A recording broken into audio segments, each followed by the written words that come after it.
Olá, pessoal, tudo bem? Vamos terminar a correção das atividades que ficaram faltando do livro de produção de texto. Vamos lá?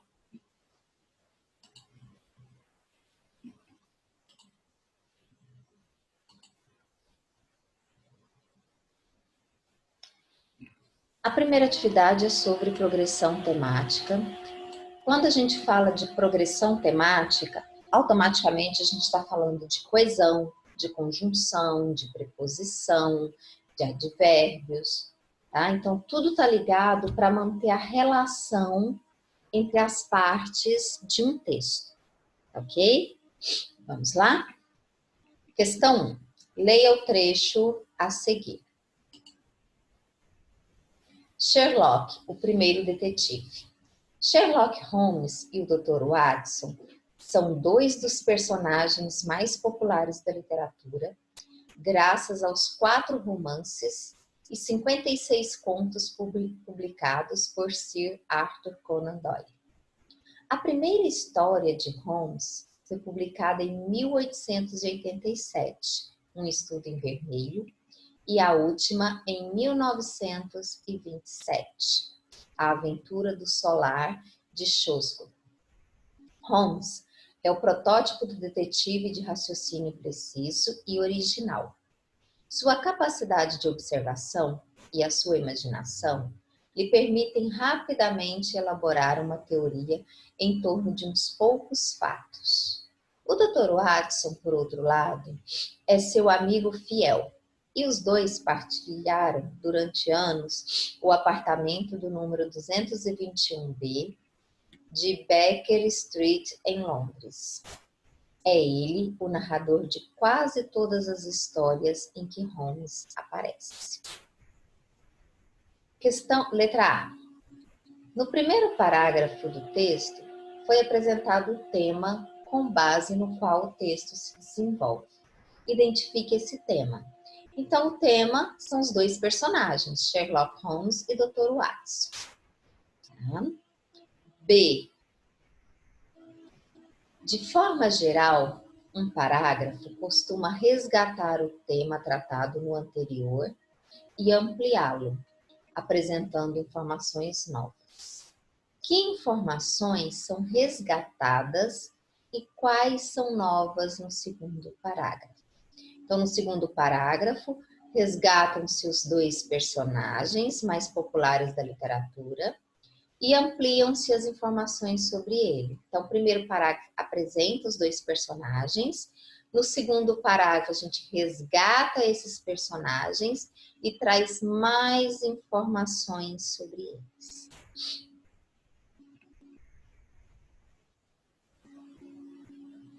Questão 2. No texto abaixo, propositalmente, a ordem do segundo, terceiro e quarto parágrafo foi invertida. Veja. Então, aqui a gente vai colocar na ordem. O primeiro parágrafo está ok, está na ordem certa. O segundo parágrafo é lá no penúltimo quadrinho. O terceiro é no antepenúltimo. E o quarto é o segundo. Então, a ordem fica 1, 4, 3, 2, 5. 1, 4, 3, 2, 5. Letra A. A alteração da ordem original dos parágrafos comprometeu o sentido do texto? Óbvio, né? Se eu tiro as informações originais da ordem, com certeza o texto vai ficar esquisito, alguma informação vai ficar confusa, isso quando a gente não entender de maneira oposta ao que o texto original quis dizer, tá? Então, sim, pois a sequência de eventos não está linear. Tá? Basta até aqui, se quiser complementar tudo, ou seja, não obedece à relação de causa e consequência. Então, às vezes a gente pode entender até o oposto do que o texto realmente falou. B. Organize os parágrafos indicando nos espaços a ordem coerente. A gente já fez isso aqui, né? 1, 4, 3, 2, 5. C. Como você descobriu a ordem original dos parágrafos? Né? Não tem uma resposta única, mas de modo geral foi o quê? Observando a sequência dos fatos e das informações. Tá? Ó, no texto há marcadores de tempo, como datas, e expressões como um ano após o primeiro. Além disso, os eventos de um parágrafo são claramente a sequência do anterior, resgatando informações ditas anteriormente e ampliando-as com informações novas. Então, de forma resumida, é isso. Né? Como você descobriu a ordem original dos parágrafos? Observando a sequência dos fatos. Certo? 3. Leia esta tirinha. Aqui a gente tem uma tirinha do Garfield em que ele dá uma espécie de música, alguma coisa gravada para o John ouvir. E aí, pelas expressões faciais do John, a gente percebe que é alguma coisa não muito agradável. O que as falas do Garfield vêm confirmar, ó. John está ouvindo uma gravação que eu mesmo fiz. O nome da faixa é Unhas no Quadro Negro. Então, tenta imaginar alguém passando a unha num quadro. No segundo quadrinho, ao retomar o tema do primeiro, Garfield faz uma informação nova sobre ele. Letra A. Que tema Garfield retoma de forma implícita de sua fala no primeiro quadrinho? Então, Garfield retoma o tema uma gravação, que é esse quezinho aqui, ó, que eu mesmo fiz. Então, esse que se relaciona à palavra gravação, que está aqui. B. Que informação nova Garfield apresenta sobre esse tema? Né? Garfield afirma que ele mesmo fez a gravação. Então, ele tinha falado que o John está ouvindo a gravação. No segundo quadrinho, ele acrescentou que essa gravação foi feita por ele mesmo. C. Que elemento visual da tirinha mostra o efeito da gravação de Garfield sobre o John?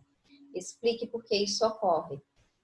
A postura do John, a expressão facial, o cabelo arrupiado, a maneira como ele posiciona a boca, tá? Então, todo o aspecto físico do John mostra o efeito da gravação do Garfield, tá? Então, olha só. A expressão facial e corporal de John e seu cabelo arrepiado. Isso é o efeito do som das unhas de Garfield no quadro negro. Tem aquele barulho. E aí fez o John ficar arrepiado até o cabelo. No primeiro quadrinho da tirinha, Garfield afirma: John está ouvindo uma gravação. Nesse contexto, John é o elemento já conhecido do leitor e está ouvindo uma gravação, é a informação nova, aquilo que se diz sobre o tema. O segundo quadrinho, por outro lado, ao resgatar de forma implícita o tema uma gravação, é apresentada uma nova informação sobre o tema, que eu mesmo fiz. Questão 4. Desde os primórdios, aqui um texto novo, né, sobre os calendários. Desde os primórdios da agricultura e do convívio social, o ser humano sente a necessidade de contar cronologicamente os dias. Os calendários que tiveram mais aceitação e são usados até hoje combinam ciência e religião, o que não é novidade cristã, né? A sociedade cristã, ela mistura muito questões de ciência com questões religiosas. Os maias utilizavam a combinação ciclo solar-deuses para marcar o tempo milênios antes da criação do calendário gregoriano, o que utilizamos até hoje. O calendário gregoriano. O calendário gregoriano foi promulgado pelo Papa Gregório XIII em fevereiro de 1582. O marco inicial é o nascimento de Jesus Cristo no ano 0 a.C. O uso internacional deste calendário não tem motivações religiosas. Como a Europa era a maior exportadora de cultura da Idade Média, convencionou-se usar a marcação de dias estabelecido no Vaticano para facilitar o relacionamento entre as nações. É um calendário solar, ou seja, leva em consideração o ciclo solar. Como o ciclo solar tem 365 dias horas, estas horas que sobram são acumuladas por 4 anos até serem suficientes para acrescentar um dia num ano, o chamado ano bissexto, que tem 366 dias. De acordo com o calendário gregoriano, estamos no ano de 2016. O texto é de 2016, tá? Mas agora a gente está em 2020. Calendário juliano. O calendário juliano foi implementado pelo imperador romano Caio Júlio César em 46 a.C. É basicamente o calendário romano utilizado até então, com algumas alterações. O imperador pediu para que o novo calendário fosse criado, porque as festas em comemoração às flores, que deveria acontecer em março, primeiro mês do ano à época, contraditoriamente aconteciam no inverno. Assim, o astrônomo Sógenes sugeriu que os meses januários e februários passassem a ser os primeiros do ano e que os meses unodecembres e decembres fossem criados para encerrar o ano. O calendário juliano está sempre 13 dias atrás do gregoriano e ainda é usado por alguns cristãos ortodoxos. O calendário chinês. O calendário chinês é lunisolar, ou seja, leva em consideração os ciclos do Sol e da Lua. É o mais antigo registro cronológico que se tem registro em toda a história, tendo começado nos primeiros anos do governo do imperador Huangdi, também chamado de Imperador Amarelo, que reinou na China entre 2697 a.C. a 2597 a.C. Além de contar o tempo em anos, o calendário também considera ciclos. Cada ciclo tem 12 anos, que recebem os nomes dos animais do horóscopo chinês: boi, cão, carneiro, cavalo, coelho, dragão, galo, macaco, porco, rato, serpente e tigre. Desde o dia 18 de fevereiro de 2015, no calendário gregoriano, o calendário chinês está no ano da cabra de 4713. Calendário judaico. O calendário judaico foi estabelecido pelos hebreus na época do Êxodo, quando, segundo a Bíblia, Moisés retirou os escravos hebreus do Egito, atravessou o Mar Vermelho e foram em busca da terra prometida por Deus. Tá bom? Na época do Êxodo, aproximadamente no ano 1447 a.C. Também é lunisolar, já que leva em consideração o ciclo lunar e o ciclo solar, fazendo com que os anos se alternem entre 12 e 13 meses. É usado pelo povo de Israel há mais de 3 milênios para a determinação de datas festivas, aniversários, mortes e serviços religiosos. Então, sobre esses calendários, ainda tem aqui o calendário maia, né, que para a gente parece quase que uma coisa meio mitológica, fictícia, mas que realmente existiu, tá? Os outros não. Os outros, a maioria das pessoas consideram de forma mais séria, digamos assim. Calendário maia. O famoso e apocalíptico calendário maia divide-se em dois: o Tzolk'in e o Ahab.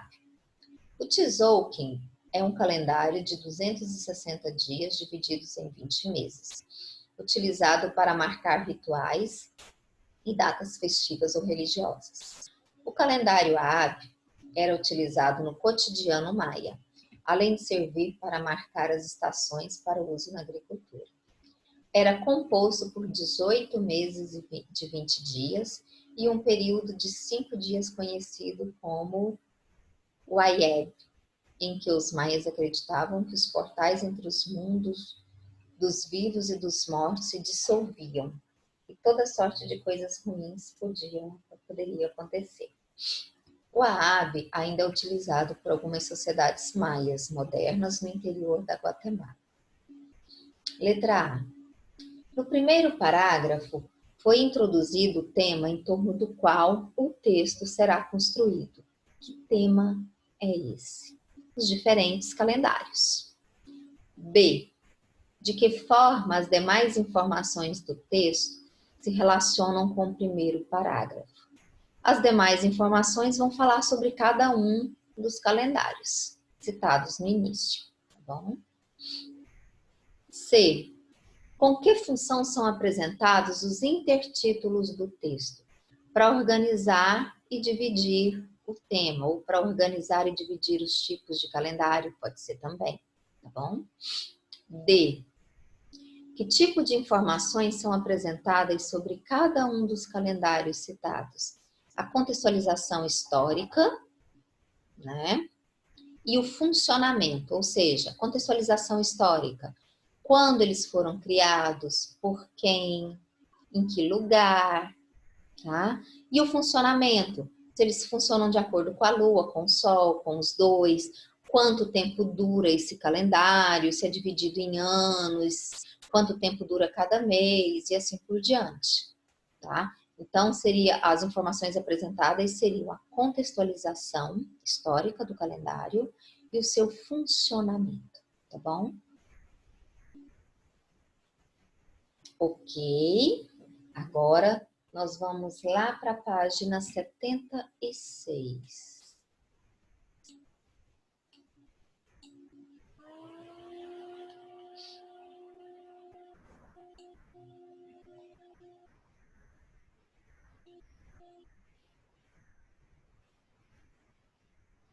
Elementos coesivos nas resenhas. Continuando falando de coesão, de progressão temática, de conjunção, de advérbio, tá?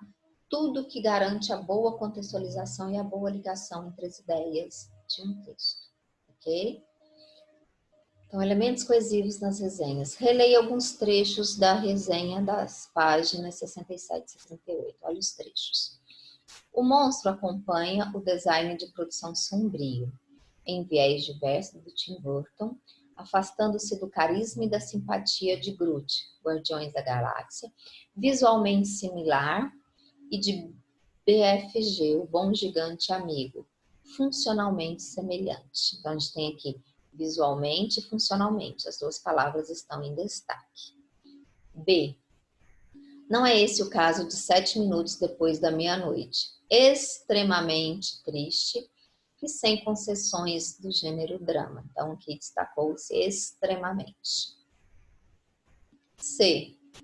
O ator mirim, Lewis McDougall, tenta ensinar atuação para Toby Kebbell, provavelmente em vão. Perdoável, já que Sigourney Weaver também não está inspirada. Então, aqui destacou-se provavelmente. Letra A. A que classe gramatical pertencem as palavras em destaque? Como todas elas terminam em mente, quase todas, tá, gente? Quase todas as palavras do português terminadas em mente são advérbios, ok? Então, a classe dos advérbios.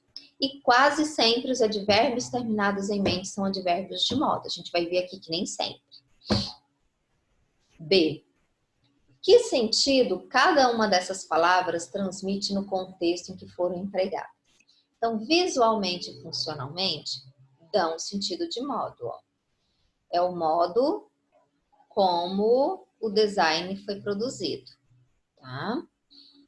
Já extremamente dá um sentido de intensidade. Ó, extremamente triste, então está exagerando o triste, intensificou o triste. E provavelmente em vão, quando eu falo provavelmente, é porque eu não tenho certeza.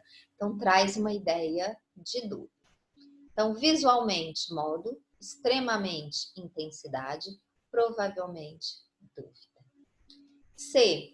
Qual é o efeito do uso dessas palavras em uma resenha? Nesse caso, o uso desses advérbios ajudaram a mostrar a opinião do autor. Tá? Ou seja, se a resenha é um texto feito para indicar o que a pessoa pensa, o uso desses advérbios, assim como de adjetivos, ajuda a deixar claro que o que está escrito é opinião, não é fato, tá bom? Então, aqui é a resposta do livro. Os advérbios reforçam a avaliação do resenhista, ou seja, deixa a sua opinião clara. 2. Releia outros trechos e observe as palavras em negrito. Letra A. Como filme, não há inovação, mas a experiência do drama fantástico é valiosa em sua mensagem. B. Apesar de previsível, o plot tem contundência no trágico discurso. C.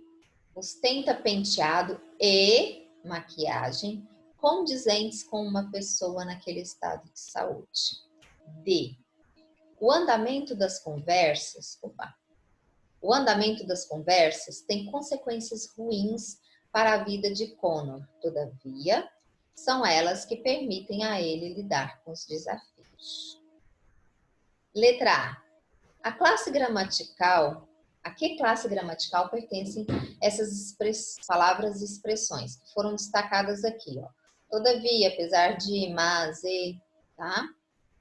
Então, elas são conjunções e locução prepositiva.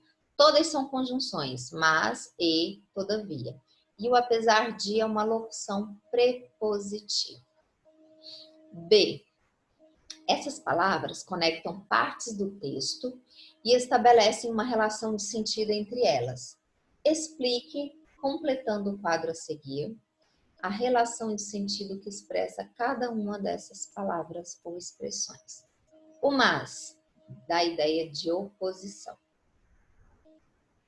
Apesar de dar uma ideia de concessão, de alguma coisa que vai ser mudada, que está se abrindo mão.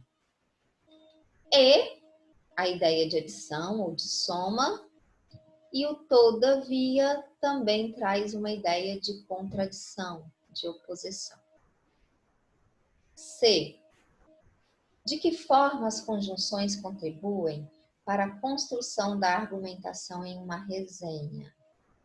Elas ajudam a garantir a sequência do texto, estabelecem relação entre uma parte e outra, tá? Então, elas ajudam na construção dos argumentos. Se eu quero contrapor uma ideia a favor com uma ideia contra, eu vou usar uma conjunção adversativa. Se eu quero contextualizar o fato no tema, aí eu uso uma conjunção temporal e assim por diante. Então, as conjunções contribuem para a sequência do texto, tá? E para manter a relação ou para relacionar as partes do texto. 3. Em algumas situações, a pontuação pode ser um importante recurso para estabelecer a coesão textual. Em algumas situações, não. Em todas. Tá? Veja, porém, é inegável a sua contundência. Por maior que seja o sofrimento resultante, a verdade é inafastável e aceitá-la é o melhor caminho. Ao afirmar que, por maior que seja o sofrimento resultante, a verdade é inafastável e aceitá-la é o melhor caminho, que relação de sentido esse trecho estabelece com a oração anterior? Explique-a. A relação de explicação, né? Tudo isso que vem depois dos dois pontos está explicando por que essa contundência é inegável. Tá bom? Então, relação de explicação, pois o trecho explica o porquê de a contundência do filme ser inegável. B. Reescreva o período acima, substituindo os dois pontos por uma conjunção que expresse o sentido adequado ao contexto.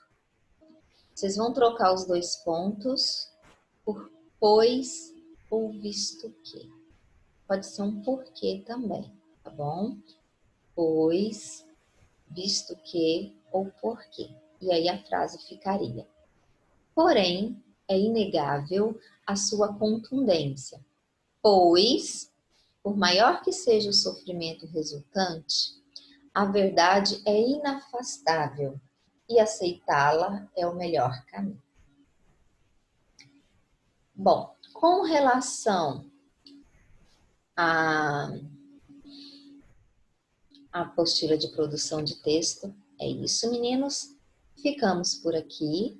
Agora a gente vai começar as nossas atividades do módulo 3, tá ok? Até a próxima aula.